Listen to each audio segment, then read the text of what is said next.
Let it be a Nick and Jane, and let it be a Mr. Smith, a banker of Nick and Jane. They both keep their money in his bank. That's why we use the title Mr. Smith with respect. Nick really wants to buy, well, let's say Jane's bicycle, but he has no money. More precisely, he has money, but not enough, only $10, while Jane wants $100 for her precious bicycle. That's a problem. What should Nick do? Well, this bicycle is so desirable. He gives Jane his $10 as a deposit and asks plaintively not to sell the bike to anyone. He says that he will bring the rest of the money soon. At the same time, he runs to his bank, to the respected Mr. Smith, to get a loan for the missing $90. As ill luck, Mr. Smith has no money at this moment, but he knows perfectly about $10, which Nick gave to Jane. And where will Jane bring his money to? That's right. She will put these $10 in her lovely bank to the same Mr. Smith. Therefore, Mr. Smith asks Nick to come back tomorrow in the hope that tomorrow he will get these $10. And everything happens this way. The next day, Jane brings $10 to the bank. The bank provides Nick these $10 on credit. Nick immediately gives them to Jane. She again puts them in a bank. The bank again provides Nick these $10 on credit, etc. As long as Nick the fool will gather enough money for the bicycle. Don't you get confused yet? Be patient, I told you. These demons have been trying to confuse you during 1,000 years. These damn economists and financiers.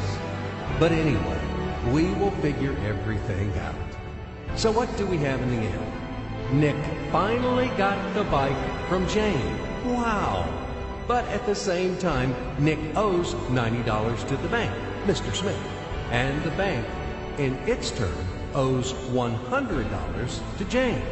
In other words, those $10, which existed initially, have magically turned into $200, $190 of debts plus real $10.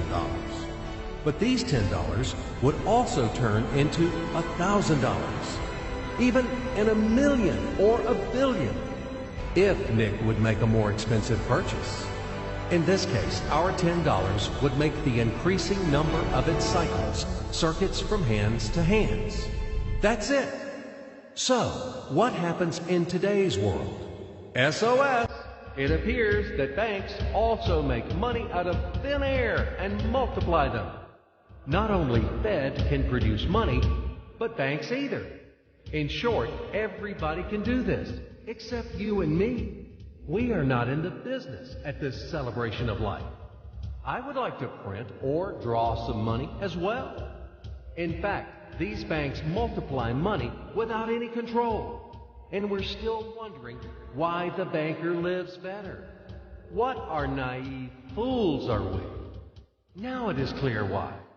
The one who produces the money, of course, lives better. But this is not enough. From this moment, poor Nick will never be able to repay his debts owed to the bank, no matter how hard he would work. Silly Nick doesn't know it yet, that he's in slavery to the bank, in credit bondage forever, because those $90 which he owes to Mr. Smith do not exist in nature at all. Sly Mr. Smith made his money out of nothing. He created them out of thin air, just one click. And $10 turned into $200. Yes, but you can object